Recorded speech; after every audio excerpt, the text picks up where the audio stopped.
Well, as I said, I'm on my way up to Strathyre, Lochearnhead, Strathyre and then Balquhidder. I'm going to go to Strathyre first and get some coffee, a bacon roll or something, and then I'll head up to Strathyre, which is, Balquhidder, which is at the end of the Lochearn, through the gap, and then you go along into Loch Voyle, right along to Lochearnhead, which is a good access route which I've taken to get up a mountain called Stobinian, which is next to Ben More at Crienlarach. It's a fantastic mountain, but the day I was up last, I couldn't see a damn thing. The mist came down and it was very, very, murky in the clag. Lochearn today is a bit choppy. Unfortunately, there's roadworks along St Fillan's, and I would have stopped there. But St Fillan's at the far end here, at the east end of the loch, the water's been pushed against that, so it's actually much more visible from the east end than it is here. But you can probably make out, through the window at least, just how breezy it is today, but it's absolutely glorious in the sunshine. So hence why I'm heading up to the Stathyre Balquhidder region. It gets a lot of rain as well, and hence why most of the region up here, especially towards the Trossachs, is all for forestry. There's some deforestation taking place over the hill there. I've done the mountains right across. You can't see Benvorlich from this angle, but Benvorlich is just over there, in line with Stobinian. Sorry, not Stobinian, Stucacroin, which none of them can be seen from here. But Ben Ur, which was the last mountain I tackled, is over here. I can't quite see the summit, but that's the midway point for going up Ben Ur. And I've done that on, I think it was the 5th of June, in stifling heat. There we are, beautiful day for Lochearn. I've been doing some stuff, so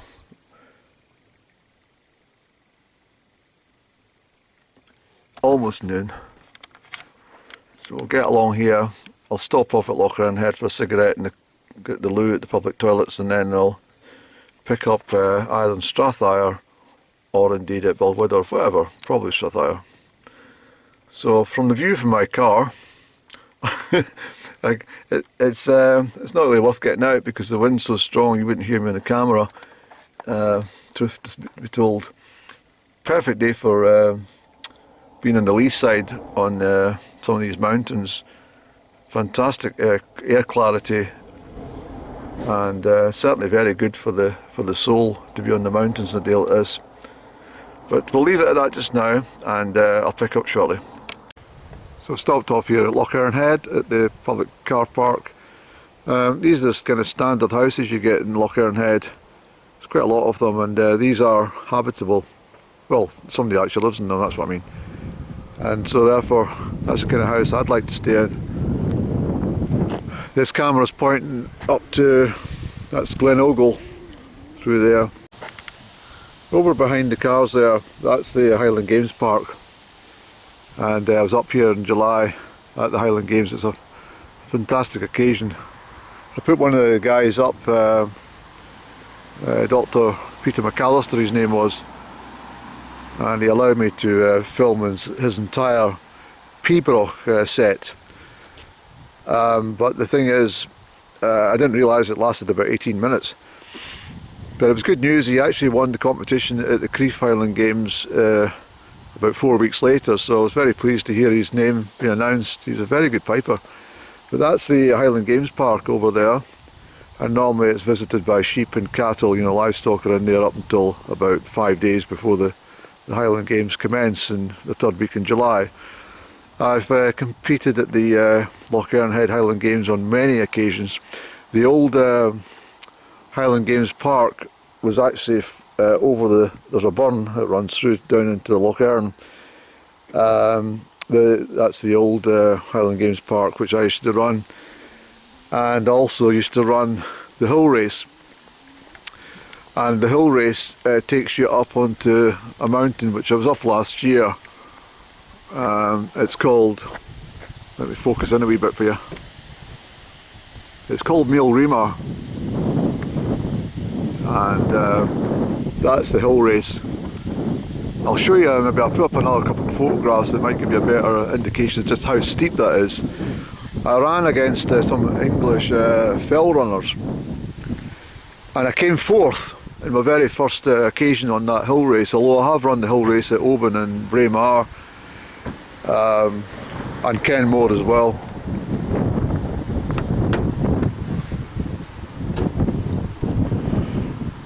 You might not hear me in the camera,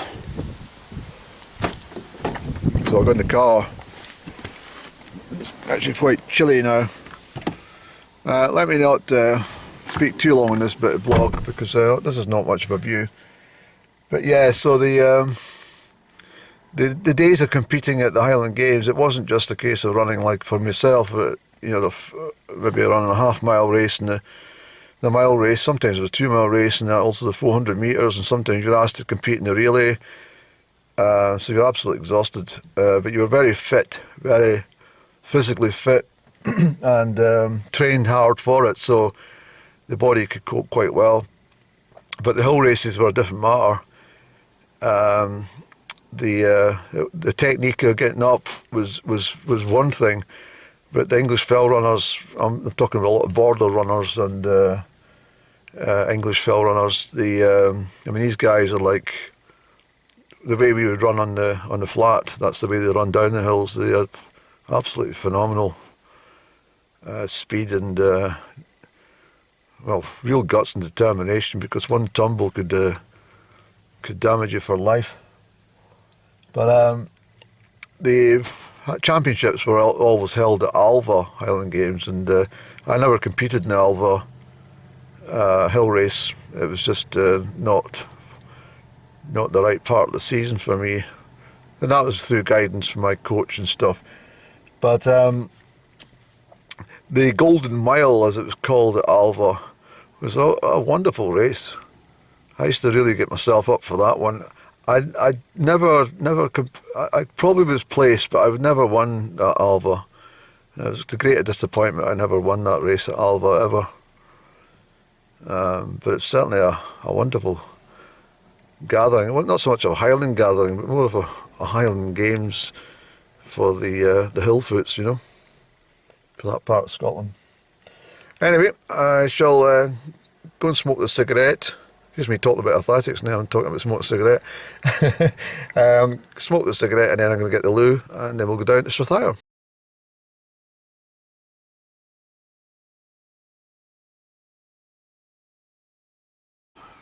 Well, the sun's come out in my vehicle, and I'm sitting here with a coffee here in Strathyre at a bench. I never eat chocolate, but I bought a Kit Kat, but I just realised it's not Rowntree's, it's Nestle, so that might have to go in the bin. But anyway, I was in the shop, and just as my usual, the village shop here, just as my usual politeness and having a conversation, and one thing led to another, and I was asking about the welfare of the gentleman who used to run the shop and garage in Lochearnhead, because I know he'd taken ill, and I only discovered this when I came up to the Highland Games at Lochearnhead in July. He was closed, and I assumed that he had gone to the Highland Games, but on the second occasion I stopped off, I noticed it was closed again. So when I was up in Cullen, I made inquiries, and someone told me he'd taken ill and blah blah blah. He's out of hospital and he's recovering, but he's 86 years of age. So the woman in this shop has just said that he's was clearing the shop out and stuff, and the house is for sale. And I said well, can I just give you my details and ask the daughter to give me a call, because I'd like to interview him. So basically my journalism experience and journalism training has come into the fold here. So I hope she gives me a bell and she allows me, and of course that he's completely up for it, to be interviewed, because he's been a long-standing member of the Lochearnhead community. And as I say, he's in his mid-80s now, and he will have some fascinating stories about the village and the history of that shop, and lots about the area. So I would like to catch up with this gentleman, and I'm rather looking forward to this phone call coming through, fingers crossed. Kind of reminds me of the chap I spoke to up in Tom and Towel, who agreed to take me to this chap called Norman Stewart, who was in his 90s and lived very much an existence of what you would probably find at the turn of the late 19th into 20th century. He lived with hens in his house, and he had a long grey beard, apparently a long white beard. And I was fascinated by this chap, and I said, is there any chance of meeting him? And the gentleman says, I'll arrange it, I'll pick you up at 12 and we'll go and visit him. And I'll leave you to speak to him and just tell him you're a friend of mine. But of course this chap didn't stick to his agreement, and of course I never met this Norman Stewart, sadly. But this is all the gist of becoming, of all my training in journalism from many years ago has come to fruition. I mean, I did write for a newspaper, and I did only for a short period, I have to say, but I did do folklore studies for a long time, and so I've got a wealth of information myself which has been accumulated and needs some attention. But certainly I'm looking forward to having a conversation with this gentleman.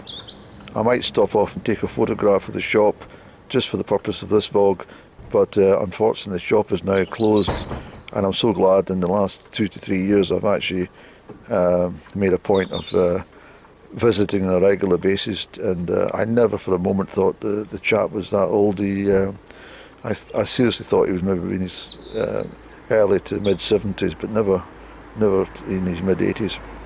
Anyway, I'm going to get my coffee.